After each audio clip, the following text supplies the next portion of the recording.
A Dance in Fire, Chapter 1, by Waughin Jarth. Scene: the Imperial City, Cyrodiil. Date: 7 Frostfall, 3rd Era, 397.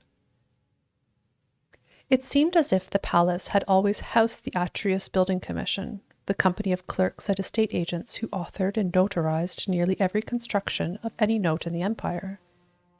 It had stood for 250 years, since the reign of the Emperor Magnus, a plain-fronted and austere hall on a minor but respectable plaza in the Imperial City. Energetic and ambitious middle-class lads and ladies worked there, as well as complacent middle-aged ones like Decumus Scotti. No one could imagine a world without the commission, least of all Scotti. To be accurate, he could not imagine a world without himself in the commission. Lord Atreus is perfectly aware of your contributions, said the managing clerk, closing the shutter that demarcated Scotti's office behind him.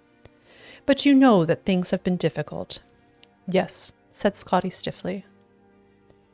Lord Vannick's men have been giving us a lot of competition lately, and we must be more efficient if we are to survive.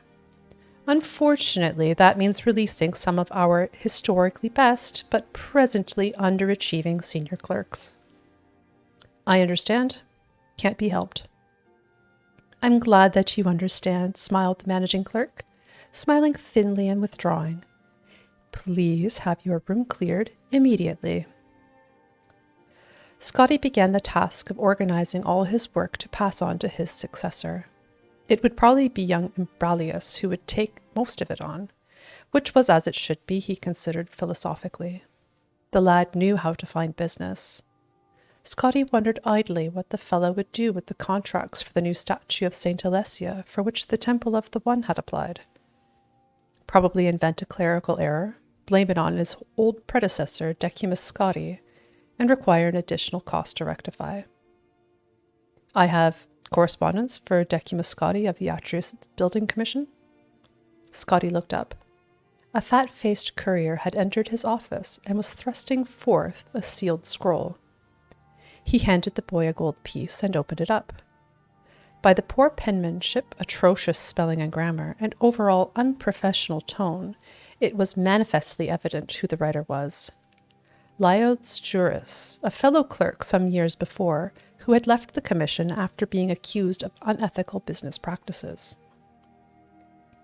Dear Scotti, I imagine you always wondered what happened to me, and the last place you would have expected to find me is out in the woods. But that's exactly where I am. Ha ha. If you're smart and want to make a lot of extra gold for Lord Atreus and yourself, ha ha, you'll come down to Valenwood too. If you haven't or have been following the politics here lately, you may or may not know that there's been a war between the Boschmer and their neighbors elsewhere over the past 2 years. Things have only just calmed down, and there's a lot that needs to be rebuilt.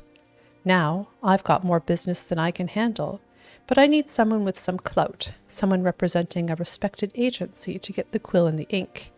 That someone is you, my friend. Come and meet me at the Mthur Pascos Tavern in Falinesti, Valenwood. I'll be here 2 weeks, and you won't be sorry. Juris. P.S. Bring a wagon load of timber if you can. What do you have there, Scotti? Asked a voice. Scotti started.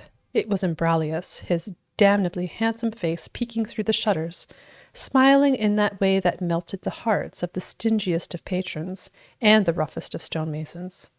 Scotti shoved the letter in his jacket pocket. Personal correspondence, he sniffed. I'll be cleared up here in just a moment. I don't want to hurry you, said Imbralius, grabbing a few sheets of blank contracts from Scotti's desk. I've just gone through a stack, and the junior scribe's hands are all cramping up, so I thought you wouldn't miss a few. The lad vanished. Scotti retrieved the letter and read it again. He thought about his life, something he rarely did. It seemed a sea of grey with a black, insurmountable wall looming. There was only one narrow passage he could see in that wall.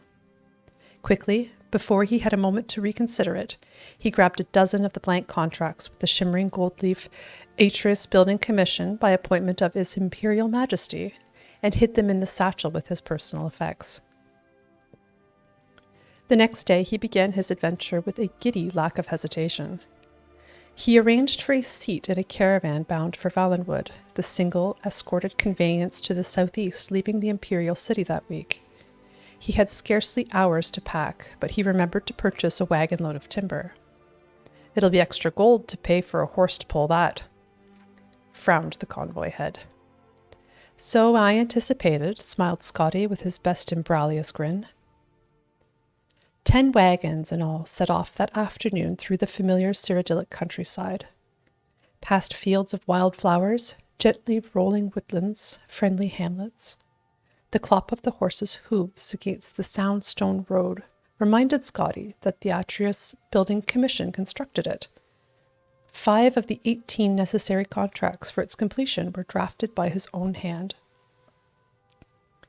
"Very smart of you to bring that wood along," said a grey-whiskered Breton man next to him on his wagon. "You must be in commerce." "Of a sort," said Scotti in a way he hoped was mysterious, before introducing himself. "Decumus Scotti." "Griff Malin," said the man. "I'm a poet, actually, a translator of Old Bosmer literature. I was researching some newly discovered tracks of the Menoriad play bar 2 years ago when the war broke out and I had to leave. You are no doubt familiar with the Menoriad, if you're aware of the Green Pact." Scotti thought the man might be speaking perfect gibberish, but he nodded his head. "Naturally, I don't pretend that the Menoriad is as renowned as the Me Elidian or as ancient as the Dancier Gol, but I think it has a remarkable significance to understanding the nature of the Merolithic Bosmer mind, the origin of the wood elf aversion to cutting their own wood or eating any plant material at all, yet, paradoxically, their willingness to import plant stuff from other cultures. I feel can be linked to a passage in the Menoriad." Malin shuffled through some of his papers, searching for the appropriate text. To Scotty's vast relief, the carriage soon stopped to camp for the night. They were high on a bluff over a grey stream, and before them was the great valley of Valenwood. Only the cry of seabirds declared the presence of the ocean to the bay to the west. Here the timber was so tall and wide, twisting around itself like an impossible knot begun eons ago to be impenetrable. A few more modest trees, only 50 feet to the lowest branches, stood on the cliff at the edge of camp. The sight was so alien to Scotti, and he found himself so anxious about the proposition of entering the wilderness that he could not imagine sleeping. Fortunately, Malin had supposed he had found another academic with a passion for the riddles of ancient cultures. Long into the night he recited Bosmer verse in the original and, in his own translation, sobbing and bellowing and whispering wherever appropriate. Gradually, Scotti began to feel drowsy, but a sudden crack of wood snapping made him sit straight up. What was that? Malin smiled. "I like it too. Convocation in the malignity of the moonless speculum, a dance of fire. There are some enormous birds up in the trees moving around," whispered Scotti, pointing in the direction of the dark shapes above. "I wouldn't worry about that," said Malin, irritated with his audience. "Now listen to how the poet characterizes Hermamora's invocation in the 18th stanza of the 4th book. The dark shapes in the trees were some of them perched like birds, others slithered like snakes, and still others stood up straight like men." As Malin recited his verse, Scotti watched the figures softly leap from branch to branch, half gliding across impossible distances for anything without wings. They gathered in groups and then reorganized until they had spread to every tree around the camp. Suddenly, they plummeted from the heights. "Mara!" cried Scotti. "They're falling like rain." "Probably seed pods," Malin shrugged, not turning around. "Some of the trees have remarkable—" The camp erupted into chaos. Fires burst out in the wagons. The horses wailed from mortal blows. Casks of wine, fresh water, and liquor gushed their contents to the ground. A nimble shadow dashed past Scotti and Malin, gathering sacks of grain and gold with impossible agility and grace. Scotti had only one glance at it, lit up by a sudden nearby burst of flame. It was a sleek creature with pointed ears, wide yellow eyes, mottled pied fur, and a tail like a whip. "Werewolf," he whimpered, shrinking back. "Cathay rat," groaned Malin. "Much worse. Khajiiti cousins or some such thing come to plunder." "Are you sure?" As quickly as they struck, the creatures retreated, diving off the bluff before the battle mage and knight, the caravan's escorts, had fully opened their eyes.